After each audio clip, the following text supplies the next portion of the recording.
Shalom, jemaat yang dikasihi Tuhan. Kembali kita akan merenungkan firman Tuhan. Hari ini kita ambil dalam Injil Lukas pasal yang kelima ayat 12 sampai 16. Saya akan bacakan ayat 12 dan 13 berbunyi demikian.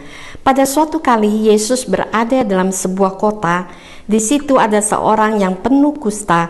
Ketika ia melihat Yesus, tersungkurlah ia dan memohon, "Tuan, jika Tuan mau, Tuhan dapat mentahirkan aku." Lalu Yesus mengulurkan tangannya, menjamah orang itu dan berkata, "Aku mau, jadilah engkau tahir." Seketika itu juga lenyaplah penyakit kustanya. Perikop ini mencatat seorang kusta yang memperoleh kesembuhan. Penyakit kusta dianggap oleh orang-orang Yahudi adalah salah satu hukuman Allah yang paling berat. Penyakit ini mulai nampak di jari-jari tangan dan jari-jari kaki, lalu berjangkit ke seluruh tubuh. Ketika Yesus tiba di sana, satu kota di Galilea itu, datanglah kepadanya seorang yang sakit kusta. Menurut Lukas, orang itu penuh kusta. Jadi penyakitnya itu bukanlah kusta pemula, melainkan seluruh badannya sudah penuh penyakit itu. Seorang yang kena penyakit itu tidak boleh tinggal lagi di dalam kota, harus berada di luar kota. Juga tidak boleh masuk ke dalam kota. Kalau mereka nampak di jalan raya, mulutnya harus ditutup dengan kain supaya nafasnya jangan kena orang lain. Lagi pula dari jauh mereka harus berteriak berkata, "Najis, najis." Orang Yahudi sedikit pun tidak menaruh belas kasihan terhadap orang yang demikian itu. Begitulah nasib orang-orang yang menderita penyakit kusta itu pada masa zaman Tuhan Yesus. Mereka sungguh menderita, baik secara fisik maupun batin.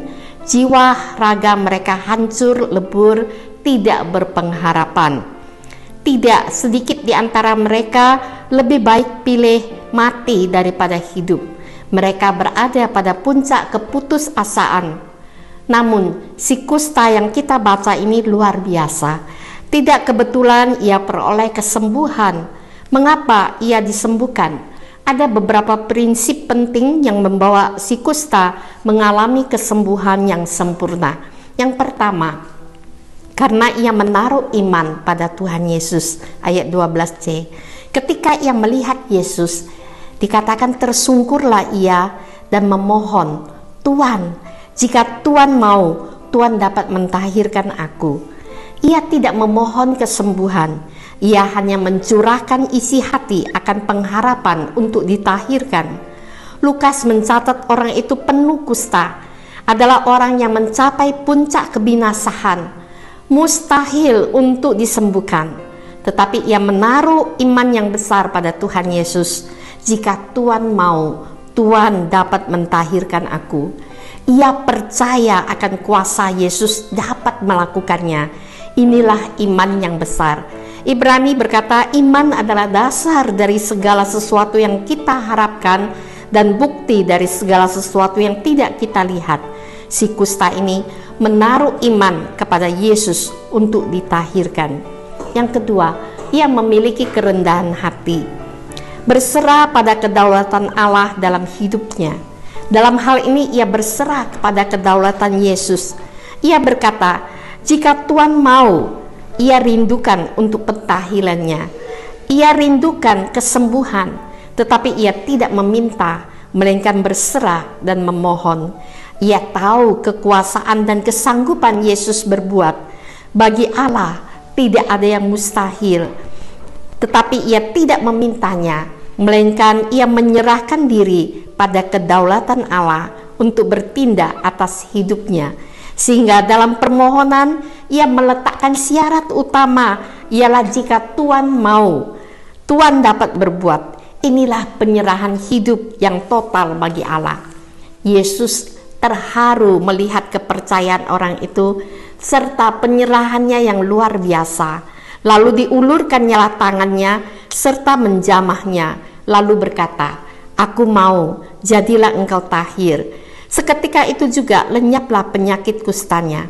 Seakan Yesus berkata, Engkau telah mentaati prinsip hidup yang tertinggi. Engkau tidak meminta dengan ngotot ataupun paksaan untuk menyatakan kerinduan mau, melainkan engkau mau mentaati kehendakku, mengakui kekuasaanku, dan tahu aku dapat mentahirkanmu. Yesus sangat senang dan terharu, sehingga ia dengan rela dan senang berkata, aku mau, tahirlah engkau. Saat itulah ia menjadi sembuh. Yang ketiga, kita lihat kasih Allah dialaminya. Ayat ke-13, sesungguhnya Yesus cukup hanya dengan berfirman untuk ia sembuh. Tetapi mengapa Yesus menjamahnya? Yesus mau menjamah apa yang dianggap najis, untuk menyatakan kasih-Nya yang besar, sanggup melampaui segala kenajisan dan memberikan kesembuhan baik fisik maupun batin. Saat Yesus menjamahnya, betapa hati si kusta terkejut dan terharu serta berterima kasih, dan ia dipulihkan secara sempurna. Selama ini ia telah dianggap sebagai sampah masyarakat yang terkutuk, najis dan menjijikkan, dihindari orang. Saat ini ia dijamah, diterima, dihargai. Betapa hatinya tersentak oleh kasih Allah yang besar itu. Ini sesuatu yang lebih daripada kesembuhan fisiknya. Ia diterima sebagai pribadi yang bernilai. Inilah kasih Allah yang melampaui segala akal budi manusia. Kasih yang ajaib itu menyembuhkan fisik dan batin orang yang mau percaya dan berserah kepadanya. Inilah mujizat terbesar saat orang mengalami perubahan hidup, keselamatan lahir dan batin, yakni keselamatan lahir baru secara rohani. Setiap orang berdosa bagaikan orang yang sakit kusta, karena kerjanya dosa itu merembas hingga membinasakan. Tetapi Yesus memberikan kesembuhan bagi yang mau percaya, sehingga kita boleh mengalami kelahiran baru. Yesus memberikan hari depan yang pasti bagi si kusta. Ia tidak boleh mempropagandakan berita kesembuhannya kepada manusia, supaya ia tidak menjadi pusat perhatian yang dapat menyebabkan kesombongan dan merampas kemuliaan Allah. Ia harus menjalankan perintah Musa dan pergi ke imam, menjalankan upacara pentahiran sebagai tanda bukti bahwa ia telah sembuh dan kembali boleh bergaul di tengah masyarakat dan berbakti bersama umat Allah, menjadi orang yang normal. Orang yang memperoleh kesembuhan ilahi boleh memeriksakan dirinya ke dokter untuk peroleh bukti untuk diteguhkan akan kesembuhannya. Demikianlah Yesus melakukan segala sesuatu yang diperlukan si kusta untuk dapat hidup baru dan berbahagia. Begitu tuntas dan sempurna kasih Yesus kepada si kusta, demikian juga kepada kita. Jika kita menaruh iman dan penyerahan total baginya, maka ia juga akan melakukan apa yang kita perlu bagi masa depan kita secara tuntas dan sempurna. Kiranya kita dikuatkan untuk hidup beriman teguh dan berserah sepenuhnya kepada Allah yang mengasihi kita dengan sempurna. Amin. Kita berdoa. Bapa, kami sungguh mengucap syukur dan terima kasih Engkau datang ke dunia ini bagi setiap kami yang boleh percaya kepadamu.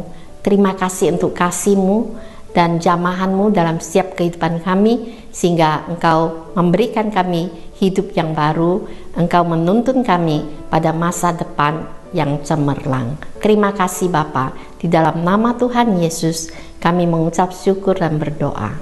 Amin.